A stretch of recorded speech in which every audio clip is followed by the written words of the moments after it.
Hello. Bon, aujourd'hui on va parler banc de démarrage. Voilà, j'ai déjà fait le sujet sur les tirettes, donc il faut bien que je parle un peu des bancs de démarrage. Donc, pour mettre tout de suite dans l'ambiance, un banc de démarrage, oui c'est génial, c'est super pratique.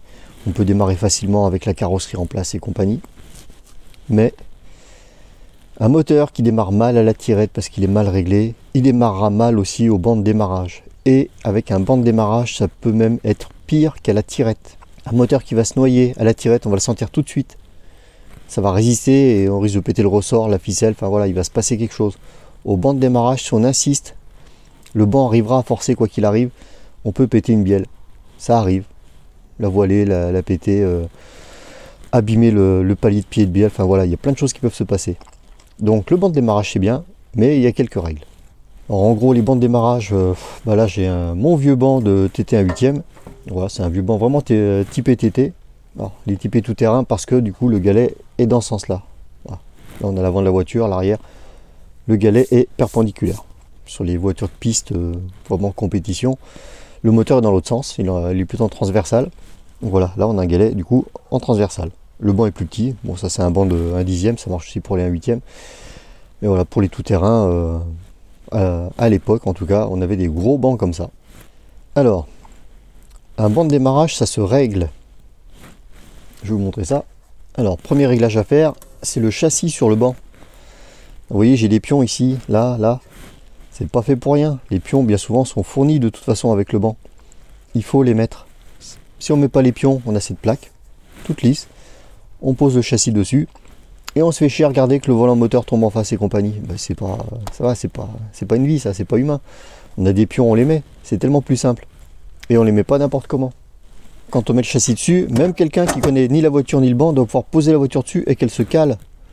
C'est quand même beaucoup plus simple. Ouais, si on a un souci qu'on est en haut en train de piloter, la voiture cale et quelqu'un veut la redémarrer, et s'il commence à chercher comment on met la voiture sur les pions, c'est juste une perte de temps. Alors en loisir, on s'en fout de perdre un peu de temps. En course, c'est quand même un peu plus grave.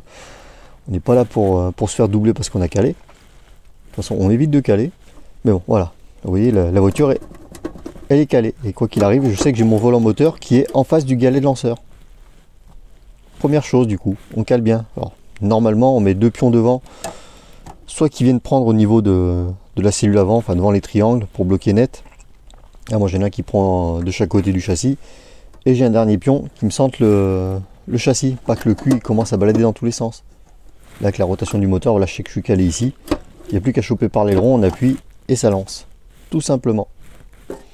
C'est pas grand chose, mais vraiment ça change la vie. Quand les pions sont bien placés, on galère pas quoi. On pose la voiture, on sait qu'on est forcément en face du volant, on va pas commencer à se baisser, à regarder par dessous. Si on est bon, appuyer à moitié, avoir l'échappement au niveau du nez, tout prendre dans la gueule. Enfin, voilà, on met les pions. C'est 5 minutes à galérer pour les régler, pour être tranquille tout le reste du temps. Ensuite, un autre réglage qui est encore plus oublié que les pions. Là, le couvercle est monté sur ressort. Quand on appuie, le couvercle descend. Le galet dépasse. Et c'est à ce moment-là qu'il vient toucher le volant moteur. Alors, là aussi, il y a un réglage à faire. Donc, à part les très très vieux bancs avec un interrupteur où on met en route, on démarre, après il faut penser à arrêter. Voilà, quand on a un banc avec un petit switch automatique, on le règle. Voilà, donc oui, ça c'est vraiment un très très vieux banc. Ça c'est vraiment le type de lanceur aussi qui sert pour les avions. Avec une poignée dessous, on met un adaptateur de cône d'hélice devant et puis on vient démarrer comme ça. Mais bon, c'est pas le sujet. Voilà, donc là, on a la partie platine là, avec les ressorts. Là, on a un contact. Cette distance entre donc le pion et le contact lui-même, ça se règle. Voilà. Ici, on a notre contact. Là, on a notre pion qui va venir appuyer sur le contact. Donc on a la voiture sur le banc, on appuie la voiture. Là, le contact est toujours pas fait, toujours pas. Là, le contact se fait, le moteur se lance. Mais à ce moment-là, mon volant moteur ne touche toujours pas le galet. Le galet a le temps de se lancer. Et c'est seulement quand je finis d'appuyer que là, le volant moteur vient en contact avec le galet. Voilà. Il ne faut pas que le volant moteur touche le galet et seulement après que le contact se fasse. Il faut que le moteur électrique là ait le temps de se lancer. Donc ça, voilà, on règle. S'il faut, voilà, on a une vis sur le dessus, on fait descendre le pion. Et comme ça permet d'enclencher le moteur électrique plus tôt s'il faut. Il ne faut pas non plus que dès qu'on pose la voiture sur le couvercle, le poids de la voiture fasse que le lanceur se mette en route. Hein. Non, non. Il faut juste que quand on commence à appuyer sur la voiture, le lanceur se mette en route et qu'après il y ait le contact entre le galet et le volant moteur. Comme ça, voilà, le moteur électrique a le temps de se lancer et ça embarquera beaucoup mieux le moteur thermique pour le démarrer. Bon, maintenant je vais vous montrer un démarrage au banc du coup. Voilà, ça c'est mon banc en piste, donc pour la triple R. Donc soit je peux le faire tourner en lipo 4S, soit avec deux packs 2x6 éléments IMH. Voilà, moi du coup souvent j'utilise une batterie 12 volts de moto, ça va très bien aussi. Alors, la queue chaud, tac, voilà, elle est déjà en place, elle est calée, elle bouge pas. Ça vraiment c'est ce qu'on veut. Un petit peu de carburant.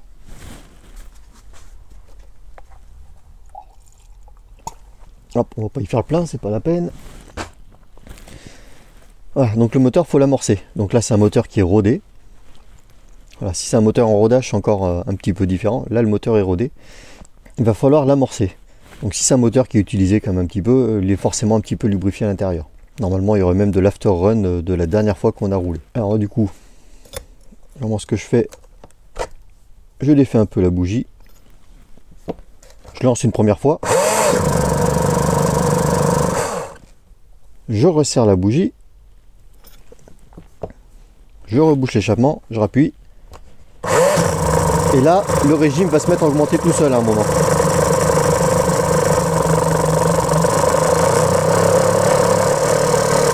Voilà. Le fait que le moteur monte en régime, c'est qu'il vient de s'amorcer. Voilà. Le premier coup, la bougie desserrée, c'était pour voilà, essayer de sortir un peu les résidus d'huile qui pourraient rester dedans, d'after run. Le deuxième coup, voilà, le fait de boucher l'échappement, toute la pressu, tous les gaz comprimés du coup du moteur, même s'il n'est pas démarré, repasse par la pressu, ballonne le réservoir. Là, du coup ça a mis un peu de temps parce que le réservoir n'était pas rempli à ras-bord. Du coup il faut le temps que ça remplisse toute la partie d'air qui reste et que ça comprime. Et le carburant monte naturellement. Et voilà, quand le régime augmente, c'est que le carburant arrive pile poil dans le cylindre. Alors maintenant que le moteur a amorcé, on prend un chaud-bougie chargé. Donc ça c'est un des chaud-bougies que j'ai reçu de Monsieur Croc. Je l'ai cyclé quelques fois au chargeur là, pour faire repartir la queue. Et puis on va voir ce que ça donne. Hop, on met bien en place.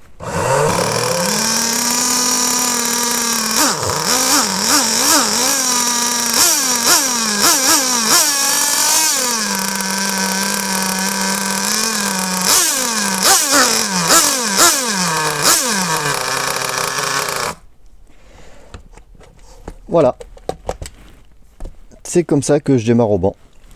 Donc vous avez vu la technique pour amorcer, c'est pas compliqué, on bouche l'échappement, on actionne le banc et le moteur aspire son essence tout seul. Enfin aspire en même temps, la pressu pousse. Voilà.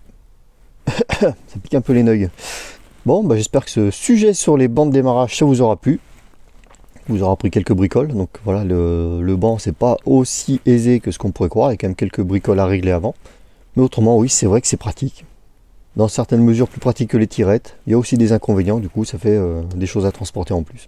Après, chacun y trouve son compte, hein, entre la tirette, le banc. On arrive forcément à trouver quelque chose qui nous convient. Pour ma part, j'utilise indifféremment les deux. Alors c'est sûr qu'en compétition, c'est plutôt le banc.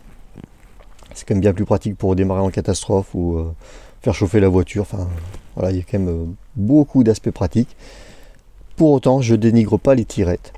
Ça me gêne pas de les utiliser, ça me gêne pas de mettre une tirette sur une voiture pour démarrer. Voilà.